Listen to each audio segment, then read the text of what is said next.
வேலையாக அதில் நான் சொல்லுகிறேன். என்னால் இருந்து பெண்கள் தான் கேட்டுக்கிறேன். ஆச்சரியமாக இருக்கும், சிந்தித்து பார்க்கணும் எல்லாரும். பெண்ணுக்கு தாலி கட்டுவது கணவன். அவர்தான் தாலி எல்லாம் செய்து கொண்டு வாரார் மணவரையிலே. அப்போ தாலி கட்ட வேண்டியவர் மணவாளன். ஆனால் உண்மையிலே யார் தாலி கட்டுகிறார்கள் நீங்கள் அவதானித்து பார்த்தால் அவர் தாலியை பிடித்து கொண்டு நிற்பார். பின்னுக்கு நிற்கிற பெண்கள்லாம் அதை கட்டுகிறார்கள் அல்லது சுரியை பூட்டுகிறார்கள். அப்போ அடுத்த கேள்வி கேட்டால் இந்த பெண்ணுக்கு தாலி கட்டினது யார்? சரி, உண்மையிலே தாலி எமது கலாச்சாரத்தில் மிகவும் முக்கியமான ஒரு பெருமதி மிக்க ஒரு விடயம். இந்த தாலி என்றால் என்ன? எதற்காக தாலி கட்டுறோம்? தாலி என்றால் என்ன? இந்த கிரியைகள் ஒவ்வொன்றும் செய்கின்ற பொழுது அந்த கிரியைகள் ஒவ்வொன்றும் மிக பொருள் புரிந்த கர்மங்கள். கிரியை என்ற செயல் அவை மந்திரபூர்வமாக செய்யப்படும். இந்த மந்திரங்கள் வடமொழியில் இருக்கிறபடினாலே நம்மவர்களுக்கு அந்த சிவாச்சாரியார் குருவாக இருக்கிறவர் இந்த மந்திரத்திலே என்ன சொல்லுகிறார் என்று வழங்குவது இல்லை. இந்த தாலி கட்டுகிற பொழுது சொல்லப்படுகிற மந்திரத்தினுடைய பொருள் என்னென்றால், இந்த மணவாளன் எழும்பி நின்று இறைவனை இருகரமும் கூப்பி வணங்கிவிட்டு அந்த பெண்ணை பார்த்து, பெண்ணுடைய முகத்தை பார்த்து, பாக்கியவதியே, நான் இந்த கணம் தொடக்கம் உன்னை எனது மனைவியாக ஏற்றுக்கொள்கின்றேன். அப்போ அதற்கு அடையாளமாக என் உயிர் உன்னுடனேயே இருக்கின்றது என்பதற்கு அடையாளமாக இந்த தாலியை உனக்கு கட்டுகின்றேன். இருவர் அல்ல, இருவரும் ஒருவர். உன்னுடன் எந்த நேரமும் இருக்கின்றேன். உன்னுடைய நலங்கள் எல்லாவற்றையும் நான் கவனித்துக் கொள்வேன். அதே மாதிரி என்னையும் நீ கவனித்துக் கொள்வாய் என்பதற்கு அடையாளமே இந்த தாலியை கட்டுகிறேன் என்றுதான் அந்த மந்திரம் சொல்லும். சரி, இந்த வேளையில் இன்னும் ஒரு விடயத்தை நான் கேட்க வேண்டும். சந்திரமதி அவர்களது கதையில் பார்த்தால் சந்திரமதியின் கழுத்தில் இருந்த தாலி தனது கணவனை தவிர வேறு யாருக்கும் தெரியவில்லை என்று ஒரு கூற்று இருந்தது. ஏன் அப்படி இருந்தது? அவளுடைய கற்புக்கு அடையாளம் அது. அவள் பிறக்கின்ற பொழுது அவளுடனேயே பிறந்தது அந்த தாலி. இதை யாருடைய கண்ணுக்கு இது தெரிகிறதோ அவர்தான் கணவனா வருவன் என்று இருந்தது. ஹரிச்சந்திரன் மட்டும்தான் தெரிந்து கொண்டார். அதை கொண்டு நீங்கள் இந்த தாலி எவ்வளவு இன்றியமையாதது என்பதை அறிந்து கொள்ளலாம். பழைய இலக்கியங்களில் மட்டுமல்ல, இப்போ நாங்கள் பார்க்குற சினிமாக்களில் கூட ஒரு வில்லங்கமாத்தன்னும் ஒருவர் பிடிச்சி, ஒரு பெண்ணை பிடிச்சி ஒரு தாலியை களத்தில் கட்டிவிட்டால் பிறகு அவள்தான் மனைவி என்று வந்துகிடுகிறோம். இந்த சினிமாவில் சும்மா பொழுதுபோக்கு செய்கிற சினிமாவில் கூட அந்த தாலிக்கு அவ்வளோ முக்கியத்துவம் கொடுத்துடுறார். அப்போ தாலி என்றால் கணவனுடைய உயிர் என்று பொருள். சரி, நல்லது. தாலி கணவனது உயிர், அதை நாம் அவ்வாறு பேணி பாதுகாக்க வேண்டும். இது தவிர எனக்கு சில வேளைகளில் விகடமாகப்பட்டவை, தாலி கட்டிய பெண் ஐயர் சொல்வார் அருந்ததியை பார் என்று சொல்லி. அவர் எங்கு நான் வெவ்வேறு இடங்களில் பார்த்திருக்கிறேன், வெவ்வேறு இடங்களை காட்டி அருந்ததியை பார்க்க சொல்வார்கள். இதில் என்ன பொருள் இருக்கிறது? முதல்ல இந்த அருந்ததி என்றது என்ன அல்ல யார் என்று தெரிந்து கொள்ளணும். அருந்ததி என்று சொல்லப்படுவது ஒரு நட்சத்திரம். அருந்ததி என்ற ஒரு முனிவருடைய பத்தினி இருந்தவர். அவ மிக அறநெறி தவறாது இல்லற நெறியை நடத்திய காரணத்தினாலே, வள்ளுவர் சொல்வாரல்லோ, தற்காத்து தற்கொண்டாற்பேணி தகசான்ற சொற்காத்து சோர்விலாள் பெண். தாலி கட்டினவுடனே அந்த பெண்ணுடைய கடமைகளை சொல்லுகின்றார். தன்னை காத்து கொள்ள வேண்டும், தற்காத்து தற்கொண்டாற்பேணி, தன்னை மனைவியாக கொண்ட கணவனை பாதுகாத்து கொள்ள வேண்டும். தற்காத்து தற்கொண்டாற்பேணி தகை சார்ந்த சொற்காத்து, தன்னுடைய குடும்பத்துக்கு எந்த விதமான இழுக்கும் பெறாதபடி நற்பெயரை காத்து, சோர்வில்லாமல் எதற்கும் குறைவில்லாமல் நிறைவாக வாழ்வதுதான் பெண். அப்படி வாழ்ந்த ஒரு பெண் தான் இந்த அருந்ததி என்கின்ற ஒரு முனிவருடைய பத்தினி. இப்படி ஒழுங்காக வாழ்ந்தால் இந்த வானுரையின் தெய்வத்துள் வைக்கப்படும் என்று வள்ளுவர் சொல்லுவார். அந்த நட்சத்திர பதவியை பெற்றவர் இந்த அருந்ததி. அதனால்தான் அந்த அருந்ததியை காட்டுகிறார். காட்டி அங்கே ஒரு மந்திரம் சொல்லப்படுது என்னென்றால், பெண்ணே, நீங்கள் இருவரும் இந்த இல்லற நெறியிலே தவறாது சிறப்பாயிருந்த இந்த அருந்ததி நட்சத்திரமாகி எல்லோரும் வழிபாட்டுக்குரியவராக இருப்பது போல நீங்களும் திகழ வேண்டும் என்பதற்கு அடையாளம். ஆகவே அதுதான் எமது முன்னோர் நல்ல நேரம் பார்த்து கல்யாணம் வைப்பார்கள். அந்த நேரத்தில் அந்த நட்சத்திரம் முன்னோர்கள் சோதர திதியாக கணித்த நாட்களிலே அந்த அருந்ததி சரியாக இருக்கும். இப்பொழுது எங்களுக்கு வசதியான நாட்களை நாங்கள் கல்யாணம் விட்டு நாட்களாக தெரிகிறபடியால் மேலே காட்டுவார். இப்போ சில விளைச்சலை காட்டாமலும் விட்டுறார்கள். ஆனால் இந்த விளக்கத்தை நாங்கள் பெற்றுக்கொள்ள வேண்டும். நல்லது. உங்களிடம் இது சம்பந்தமான பல விடயங்களை கேட்டறிவதற்கு நாம் ஆவலாக இருக்கின்றோம் என்று நேரம் போதாமையினால் இந்த நிகழ்ச்சியை இத்துடன் இனிதை நிறைவுக்கு கொண்டு வருகின்றேன். இது தொடர்பான பல விளக்கங்களை மற்றும் ஒரு சந்திப்பு நிகழ்ச்சியில் உங்களிடம் நன்றி வணக்கம். இத்துடன் இந்த சந்திப்பு நிகழ்ச்சி இனிதை நிறைவுக்கு வருகின்றது. நன்றி, வணக்கம்.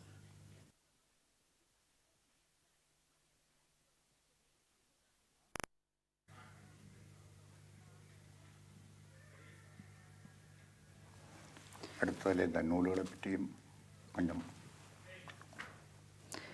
வணக்கம் நேர்களே, சந்திப்பு நிகழ்ச்சியோடு இணைந்து கொண்டிருக்கின்றோம். இன்று சந்திப்பு நிகழ்ச்சியில் நாம் மீண்டும் கலாபூஷணம் சைவ புலவர் செல்லத்துறை அவர்களை இணைத்துக் கொண்டிருக்கின்றோம். இவரை பற்றி நீங்கள் ஏற்கனவே தெரிந்து வைத்திருக்கின்றீர்கள். அவரை நிகழ்ச்சியில் வரவேற்போம். வணக்கம். தீபம் நேயர்கள் அனைவருக்கும் எனது இனிய வணக்கங்கள். சரி, இதற்கு முதலும் நாம் பல எமது சைவ பண்பாடு, கலை, கலாச்சாரம், எமது வாழ்வியல் பற்றியெல்லாம் பேசியிருந்தோம். நீங்கள் பல வகையான நூல்களை கூட எழுதியிருக்கின்றீர்கள். அவற்றுள் சிவனறி, அரங்கப்படையல், கோமாதா, வாழ்வாங்கு வாழ்தல் போன்ற பல நூல்கள் தொடர்ச்சியாகவே வந்து கொண்டிருக்கின்றது. நீங்கள் பண்பாடுகளை பற்றி எமக்கு அறிவு கண்களை திறந்து காட்டிக்கொண்டே இருக்கின்றீர்கள். இந்த வகையில் உங்களது புத்தகங்களை பற்றி சொல்லுங்கள். சிவநெறி என்ற புத்தகம் இந்த புலம்பெயர் நாடுகளில் இருக்கின்றவர்கள் சைவ சமயத்தை படிப்பதற்கு பொருத்தமானது. அது இந்த ஐரோப்பிய சிவநெறி கழகத்தினர்கள் நடத்துகின்ற சிவநெறி தேர்வுக்காக அவர்கள் அந்த நூலை ஆக்கித்தர சொல்லி கேட்டு 1ஆம் வகுப்பு தொடக்கம் ஏஎல் வரை உள்ளவர்கள் படிப்பதற்கு ஏற்ற பாடத்திட்டம் படிமுறையாக அதிலே விஷயங்கள் எழுதி கொடுக்கப்பட்டிருக்கின்றன. அவர்களுக்கு மட்டுமல்ல, பிள்ளைகள் கேட்பதற்கு பெற்றாருக்கு விளக்கம் சொல்ல முடியவில்லை என்று பெற்றார்கள் தவிப்பதும் உண்டு. அந்த பெற்றார்களும் இந்த புத்தகத்தை படிக்கலாம். படித்தால் பிள்ளைகளுக்கு பாடத்தை சொல்லிக் கொடுக்க உபகாரமாயிருக்கும்.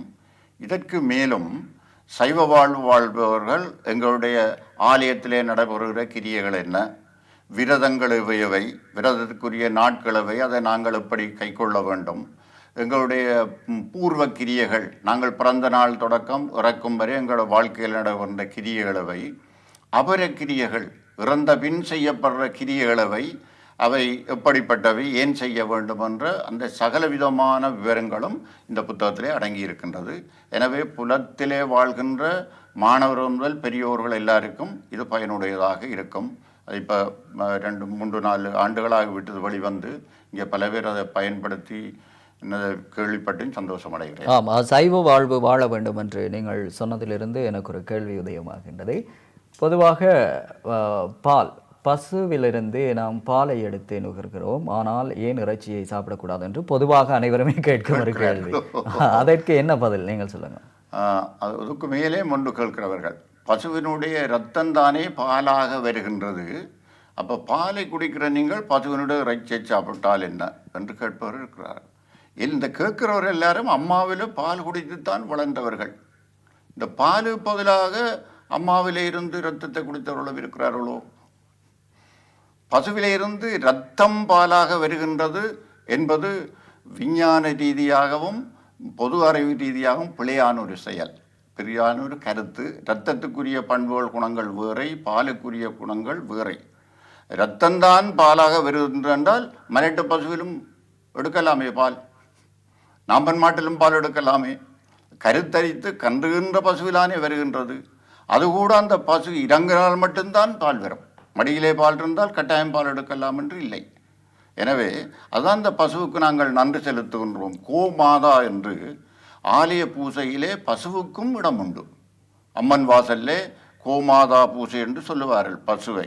இந்த பசுவிலே எல்லா தேவர்களும் இருக்கின்றார்கள் என்று இந்த ஆலயத்திலே வைத்து கோமாதா பூசை செய்வதும், கல்யாண வீட்டில் தாலிகட்டி முடிந்தவுடனே பசுவையும் கன்றையும் கொண்டு வந்து மணமக்கள் தரிசிக்க விடுகிறதும், புது வீடு கட்டி குடிபுறத்துக்கு முதல் அந்த சுவாமி அறையிலே இந்த பசுவை கொண்டு போய் கட்டி வைப்பதும், புதிய கோயில் கட்டி கும்பாபிஷேகம் செய்யறதுக்கு முதல் கருவறையிலே பசுவை கொண்டு போய் கட்டி வைப்பதும், ஒரு பெரிய மகா கும்பாபிஷேகம் நடைபெறும் என்றால் முதல் கிரியை ஒரு பசுவை கொண்டு வந்து ஆலய வாசலிலே வைத்து குருக்களையா தன்னுடைய கையாலே அந்த பாலை கறந்துதான் கொண்டு போய் பூசையெல்லாம் செய்வார்.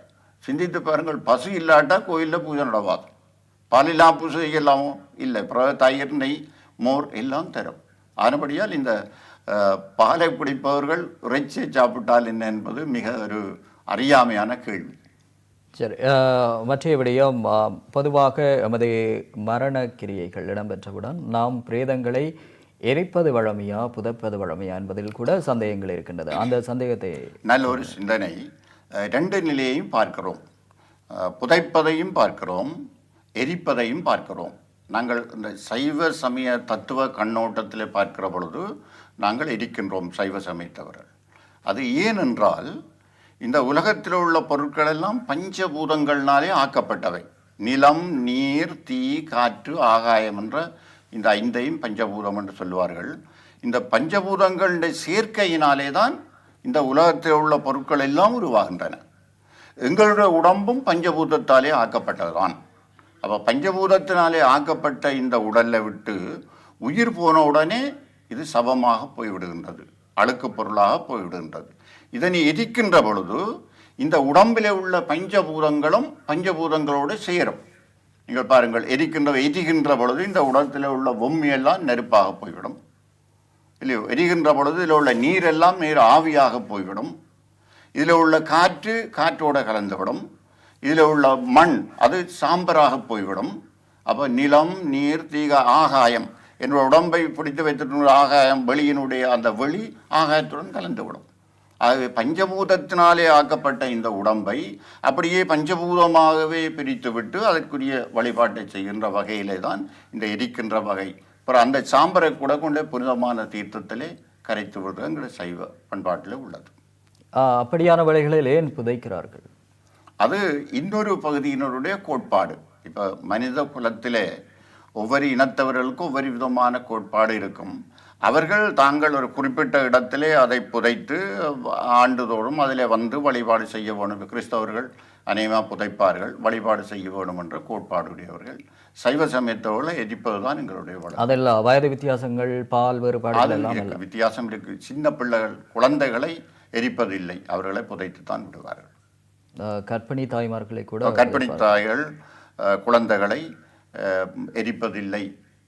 அக்கினியையும் தெய்வமாக நினைக்கின்ற ஒரு நினைவு இருக்கின்றது அல்லவா. அந்த அக்னியும் அழுக்காக வேண்டும், அழுக்காக கூடாது என்பதற்கும், அடுத்தது அதை தாங்க முடியாமல் இருக்கும். ஒரு குழந்தையை, பெற்ற குழந்தையை இழந்தவர்களுடைய துக்கம் அதை எரிக்கின்ற பொழுது தாங்க முடியாமல் இருக்கும் என்பதற்காக இருக்கலாம். சரி, பொதுவாக நாம் பஞ்சாங்கம் அவற்றை தான் தளமாக வைத்து எமது நாட்களை எல்லாம் கணிப்பது வழமை. அதிலும் கூட வாக்கிய பஞ்சாங்கம், எண்கணித பஞ்சாங்கம் என்று இருக்கின்றது. அது என்ன வேறுபாடு? அதற்குரிய வித்தியாசத்தை சொல்லுங்கள். இந்த சோதிடம் வானியல் சாஸ்திரம் தான் சோதிடம். சோதிடம் பொய்யென்றால் வானத்தை பார் என்று ஒரு பழமொழி இருக்கு. சோதிடத்திலே கணித்தால் இன்றைக்கு சூரியன் இத்தனை மணிக்குத்தான் உதயமாகும் என்று சோதிடத்திலே சரியாக கணித்தால் நாங்கள் இன்றைக்கு அதிகாலையில் எழும்பி அதை எடுத்து வைத்து பார்த்தா சரி அதே நேரத்தில் தான் உதயமாகும், அஸ்தமனமும் அப்படித்தான் இருக்கும். இந்த நட்சத்திரங்களும் எப்பப்போ உதயமாகும், எங்கே நிற்கும் என்றெல்லாம் சொல்லப்பட்டிருக்கு. இது ஒரு கால கணிப்பு, கால தத்துவம் என்று எங்களுடைய சைவ சித்தாந்தத்திலே சொல்லுவார்கள். கடவுளுக்கு அடுத்தது கால தத்துவம், காலம் என்று சொல்லுவார்கள். என்ற காலம்தான் இந்த உலகத்தை இயக்கி கொண்டு இருக்கின்றது. அப்போ அந்த முதலே சொன்ன மாதிரி இந்த சூரியனுடைய அந்த வான வட்ட வழியிலே சூரியன் ஒரு வருஷத்திலே சுற்றி வருகின்றார், சந்திரன் ஒரு மாதத்திலே சுற்றி வருகின்றது, 27 நட்சத்திரங்கள் சம்பந்தப்படுகின்றன, இந்த 9 கிரகங்களும் சம்பந்தப்படுகின்றன. இவற்றினுடைய அந்த அசைவுகள் ஒவ்வொன்றும் தன்னைத்தான் சுற்றி கொண்டு சூரியனையும் சுற்றி கொண்டு இருக்கின்றன. அந்த கணக்கை வைத்துத்தான் இந்த நாட்களை கணிக்கிறார்கள் சோதிடத்திலே. அந்த நீங்கள் கேட்டது வாக்கியம் கணிதம் சில வேளைகளில் முரண்படுகின்றன. அது காரணம். வாக்கிய பஞ்சாங்கம் எனப்படுவது முதல்ல பஞ்சாங்கம் என்றால் வாக்கியமாகத்தான் இருந்தது. யாருடைய வாக்கியம் என்றால் திரிகாலம் உணர்ந்த முனிவர்கள் என்று சொல்வார்கள். பெரிய ஞானிகள், அவர் 3 காலத்தை உணர்ந்த ஞானியர்கள் கணித்து வைத்திருக்கிறார்கள். அந்த கணிப்பை அப்படியே பின்பற்றி கொண்டு வரார்கள். இப்பொழுது அதில் இந்த கணித பஞ்சாங்கத்தில் இந்த விஞ்ஞான முறைப்படி கணிக்கின்ற பொழுது அந்த கணிப்புக்கும் இந்த கணிப்புக்கும் இடையில் ஒரு கொஞ்சம் வித்தியாசம் வருகின்றது. அதனால அந்த முரண்பாடுகள் வருகின்றன. அதில் எது சரியானது என்பதை ஒருமுகமாக தீர்மானிக்க முடியாமல் இருக்கிறார்கள் அறிஞர்கள். சரி, பொதுவாக நாம் கடவுளை கும்பிடுவது, அறவழியில் நடப்பது எல்லாமே நல்ல வாழ்க்கை வாழ்வதற்காகத்தான். விரதங்கள் கூட இதற்கு ஒப்பாக இருக்கின்றது. இந்த நிலையில் சிலரை பார்த்தீர்கள் என்று சொன்னால் வருஷத்தில் 365 நாளுமே அநேகமான நாட்கள் விரதத்தில் இருப்பார்கள். ஆனால் இன்னொரு வழியில் பார்த்தால் அது உடம்பிற்கு கூட கேடாக இருக்கும். அவர்களுக்கு நீங்கள் எப்படியான அறிவுரைகளை சொல்ல? முதலாவது விரதம் என்றால் என்ன என்பதை விளங்க வேணும். இந்த காலத்திலே விரதம் என்றால் காலையில் சாப்பிடாமல் இருக்கிறது, மத்தியானம் சோறு சாப்பிட்றது, இரவில் பலகாரம் சாப்பிட்றது என்ற வகையிலே வந்துட்டது. உபவாசம் என்றால் பகல் முழுவதும் சாப்பிடாமல் இருக்கிறது என்ற அளவிலே சுருங்கி வந்துட்டது. உண்மையில் இந்த உபவாசம் என்றால் உபண்டா கிட்ட, தலைவர் உபதலைவர் என்று சொல்கிறோமல்லோ, அந்த மாதிரி இறைவனுக்கு கிட்ட இருத்தல் என்பதுதான் அர்த்தம். அந்த அந்த குறிப்பிட்ட நாளில் இறை சிந்தனையோட, கடவுள் சிந்தனையோட வழிபாடு செய்து கொண்டு இருக்க வேண்டும். அருகே இருக்க வேணும். கடவுளுக்கு அருகே என்றால் கோயிலில் போய் பக்கத்தில் இருக்கலாம். அப்படி இப்போ வழி இல்லாதவர் தானே வீட்டில் இருந்தோண்டு இறைவனை நினைத்து கொண்டே இருக்க வேண்டும். ஆமதத்தில் 3 வேளையும் சாப்பிடாமல் இருக்க வேண்டும் என்று இல்லை. 3 வேளையும் சாப்பிடாமல் இருக்க வேண்டும் என்ற விதி எப்படி வந்ததென்றால், நாங்கள் சாப்பாட்டை பற்றி சிந்தித்தோமே ஆனால் இறை சிந்தனை இல்லாமல் போய்விடும். நாவலர் பெருமான் ஒரு நல்ல விளக்கம்